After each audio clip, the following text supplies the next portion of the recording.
y'all. This is the Heart of Dentistry podcast. Jamie Marbeau and myself, Brandi Hooker Evans, are so thrilled that you are here to join us for another episode. Last time we had a great conversation about wanting premium prices as a dental hygienist, but wondering, are we providing premium services for that desire, for the compensation? And today, Jamie, that begs the question, well, what if I'm trying to get someone in the office? What if I need to hire a new hygienist and I am having a difficult time finding someone to apply for the job? Then if I find someone to apply for the job, they're asking more than what my seasoned hygienists of 25 years are making. What on earth am I supposed to do with that as a business owner? Yep. Well, I'm going through this with basically almost all of my clients right now, and I'm sure you might be having the same issue with yours. But I have this one practice in particular that has 6 hygienists, and they need a 7th and possibly an 8th, because 2 of the seasoned hygienists, and we're talking 20 plus years, are making X amount of dollars, and then the hygienists, the other 4 that are full time, they are making, a few dollars less than that because they haven't been there as long and gotten as many raises, whatever it might be. But now they're looking for, because they're bursting at the seams and they're growing, and they're looking for 2 more hygienists. And it's hard to get a qualified hygienist. And then when they are coming in, they're asking for these amounts per hour that are above what these hygienists that have been working there forever. So what is a business owner to do? Because if you hire somebody that's asking and making $4, $5, $6 more an hour than the other hygienists, that's going to upset them that have been there and dedicated and loyal to the practice and to their patients. And then as a business owner, how are you fair to them and still make ends meet with, do you give everybody a raise so everybody's on the same page? So I came up with one solution, and I wanted to talk about it because some of the hygienists are a little bit apprehensive about it, and that is coming up with a dollar amount per hour that they would never make less than that, having a daily goal for the amount of days, and then anything they made above that produced on a net production basis, they would get a certain percentage of that added to it. And I'm telling you, when they first heard this, they were very, very nervous. And what I did is I took all of their past numbers from the last quarter, so March to June, and I showed them what they made and what they could make just by going to this model. And everybody would be on the same page. So once they saw the numbers, I have to tell you, as scary as that can be, they were all pretty darn excited about it, because most of them on average were going to be making more than what even the hygienist that's going to be hired was asking an hour. So on upwards of $6 to $10 and $12 more an hour than what they were making. And then I even went back to the last year to show them before they hired me as a hygiene coach, and they weren't recommending perio as much. And they all still were going to make $2 to $3 more an hour than what they're currently making. So they're pretty excited about it. But now we're hiring and we're interviewing, and we're presenting this model to the new possible applicants, and they're scared of it. They're scared of it. Oh, I'm a single mom, and I have a mortgage, and a car payment. And this one particular office, she's one of the candidates was like, you want to pay me less an hour and then tell me that I'm not going to be worried about that? But we can show her the proof, because this is a high-functioning hygiene department now. So you have had this, I think you said to me one time in our years of passing that you'd had this similar situation with being paid a compensation plus salary, or I think you were just being paid maybe a commission off your net production. Tell everyone about it, our listeners. Okay, so let's start with my hygiene hat on, because I have been listening to this story, sweating profusely as the business owner. So we're going to get there in just a minute. Yeah. Yeah. When I was starting Stellar Outcomes, I had moved across the state, was living in a new town and hoping for a hygiene home.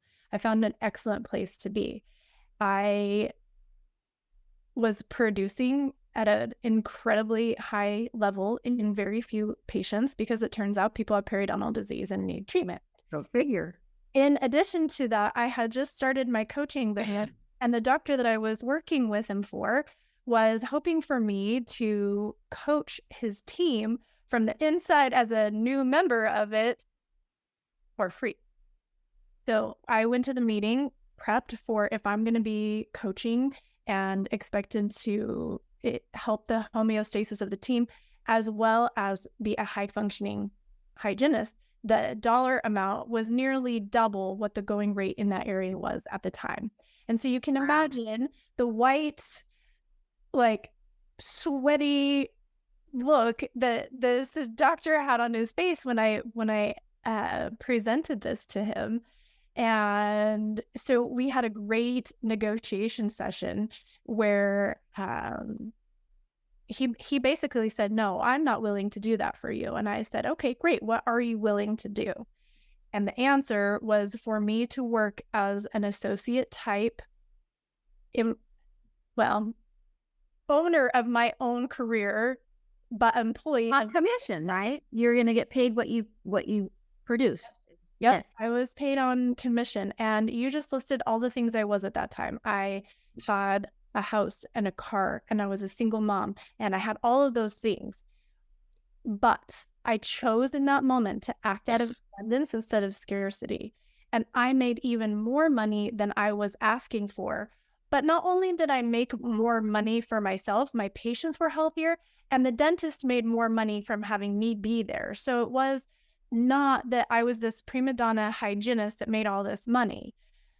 And here's the other thing. And we're going to do this as a hygienist and as a business owner. If you begin to work on commission, that means that you have got to show up early. That means you've got to be there for the team meeting. It means that you work through lunch. If the assistant has a doctor's appointment and no one is there to sit with the doctor, and you do that for free with a smile on your face, Jamie. Now, a team meeting. Yeah, team meetings. You come to them and you don't get paid an hourly rate, but you're expected to be there. You are part of this team, just like our associate doctors are expected. When they take time off for me to come in and consult them, they're not being paid. They're not seeing patients. And they're coming because they're learning, because they're looking at the big picture. No vacations, paid holidays. Nope. Jamie, I have had a job since I was 11 years old, and to this day, I am 39 and have never once had a paid day in my life. So I'm not the person to talk to about that because I've never done it. But here's people out there, that's all they know. They know that clock in, clock out, the mentality. And that's, even though I've had lots of team members, the hygienists have been paid on commission. If you've been used to 10, 15 years of an hourly rate, you're really keeping yourself in a box. And I know it's scary, but I'm here to say that it's time to think outside that box and be that business owner and own your own career, like you were just saying that you did at this office. And I would say that the sky's the limit. Of course, there's things you have to have in place, like making sure that the schedule is a good structure and things like that. But I'm gonna challenge all of you out there that are the time clock punchers to think outside the box. Think about how much potential perio is in your practice. And it's not about diagnosing something that's not there. It's about diagnosing disease and you making your fair share for doing tough work. That's the truth of it. Well, that's what we're trying to do. We want to elevate the type of care that is being provided for the patients. And when you elevate the care, the financial reward is there. And the financial reward is not the reason to do anything, but it is a metric and a measure to say, if we're going to do this feel good, fluffy stuff that I love so much, there has to be a way that we can measure it. Yeah. And this is scary from both the business owner standpoint and from the hygienist standpoint. And I want to interject one quick thing here. I just want to reiterate this before we move on to the business standpoint, because it's going to segue into that. Okay, Brandi? We have to, in order for the hygiene department, we mentioned this on our last podcast, But in order for the hygiene department to be considered profitable, you have to produce 3 to 1. So in other words, whatever doctor pays you, whether it's CE, whether it's insurance, whether it's your salary, of course, uniforms. If he pays for your, or she pays for your certification every year, whatever it might be, your licensing, that you have to produce net 3 to 1 in order for the doctor to be considered to have a profitable hygiene department. So moving into now what we are going to go into from the business standpoint. So I'm going to start this off, if you don't mind, since you are a business owner. Okay. So I'm applying for a new hygiene position in your office, Brandi. And I know that I can ask for $48. I'm making $46 right now an hour. And I know that I can get it 48 to even 50 in there. And I come, and I'm not going to take anything less than that. And I only want to be paid by the hour. I want to know what you as a business owner, what you would come up with to make that fair, where you keep it fair for the team that are being paid a fraction of that. Maybe they're being paid in 40 to 42. How do you keep them happy, run a business, and still provide that and get that 3 to 1 model? Well, now I'm the one that gets to be sweaty, white-faced and feeling like, what on earth am I going to do? And we have done this multiple times recently. We're in 2023 right now. Inflation has been out of this world. I mean, we haven't seen inflation like this since before I was born in this country. And so this is a real struggle for us, because when we pay our employees, when we increase the salary and wages, that comes directly off what we have as business owners and out of our personal pocket. So it's this big can of worms that I really appreciate that you bring that up, because that is a big deal. And we do want to take excellent care of our employees, and we do want them to stay with us and to feel that they are valued. Mm-hmm. It's hard.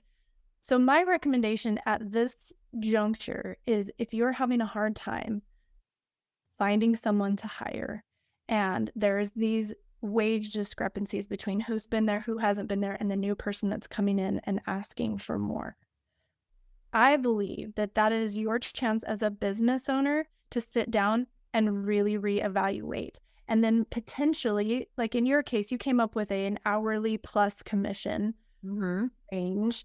I worked off commission only, but I think that alleviates so many of these issues of what I'm worth versus what I'm not worth. It's a safety net for them. They know they're not going to make less than what they're making right now. And a couple of them got a raise to get to that. So they're all on the base hourly, and then they all have the same percentage of net over their goals, and they all have the exact same goals. And so now the playing field is level.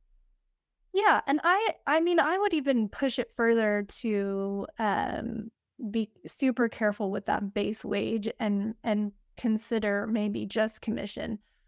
But as a business owner, I think that sitting down and really evaluating your numbers and what your expectation is for those hygienists, because at the end of the day, as much as the oral health crisis is an emergency, having a healthy team is more so than getting all the patients that are calling into your office. Sometimes the answer is pause, let's get a good game plan, and then move forward. And as a business owner that is running like a freight train, I get why you don't want to do that.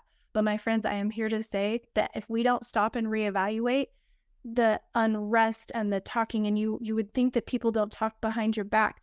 Guess what? They do. And oh my gosh, yes. Finding out who got bonus for what, and who makes this per hour, and who makes this per hour, and everyone looks at themselves like they're equal. Well, I can tell you firsthand that not every hygienist and not every office is providing the same level of professionalism, of care, of great work environment. So they're not all created equal. And I think that goes, they know that, and that's a good point and valid point, but I think that goes without saying that in every office I go to thinks that they are the best. And many of them are, because when they get to the point where they're hiring a Brandi Hooker Evans or they're hiring a Jamie Marbo, they typically want more. They're at a good place and they just don't know how to get to that next level. And so I find that, and I just want to go back, and then we'll wrap this up, but I want to go back to the reason we offered a salary plus the incentive of the percentage over their goal. Part of it was because we knew that if we said, this is what you're going to do for 6 hygienists, and with the hygiene crisis that's going on, that some of them would jump ship. So to know that you wouldn't make less and that you would potentially be making more, some of them, because we brought them all to the same level, and there was they could talk about it all they wanted and they'd all be being treated equal. And so that was why we decided on a base hourly that they'd all be happy with, and then the commission on top of that to incentivize them, to make sure that they are diagnosing and treating perio proactively, which is active periodontal disease. I have to remind you, is bleeding. It isn't millimeters, it's bleeding. But and then I think now our uphill climb is to get a hygienist that is being paid more an hour to understand through our numbers and what this office is providing. Like you were alluding to, this is a high thinking office. They treat disease every turn. If they have decay of the pulp, decay that's into the pulp, they treat it. If it's decay of their breathing, disease of their breathing, they treat it. If it's disease of the bone and gums, they treat it. So they're a very high oriented team. And so it's an uphill climb for getting a new team member to come on that's going to go down in hourly, but still make more. Most of these hygienists were making somewhere, like I said, between $8 to $15 more an hour each month, each pay period. So it's crucial. That was the crucial piece, though, is you sat down as a business owner with the business owner and you figured out a way that would benefit everybody. And so that negotiation piece is going to look different from office to office, but it needs to happen. And I realize that it is uncomfortable, but Jamie and I are going to promise you from the bottom of our hearts that if you will be willing to stop, take a breath, evaluate what you're doing, consider options for moving forward in a more productive way, then you're going to be able to attract that hygienist that's going to operate at the level that you're hoping to as a business owner. And hygienist, you're going to be able to step into your best self as a hygienist. And the metric you will be able to evaluate that with is that the hygiene program will be healthy and profitable and your compensation will be profitable. So yeah. And I'm going to leave with the last saying, what if fear was never a part of your mentality? What would you be able to succeed and accomplish if fear was taken out of the equation? So just remember that, because it's working. It's out there. And there are so many healthcare providers that would never look back to going to hourly strictly. So just know it's out there, and be courageous and take that leap of faith if you're loving the team that you're working with. Well, we hope that takes a little more ache and helps you put your heart back into this beautiful profession that we get to serve together. Thank you, everyone. Have a great day. We'll see you next time.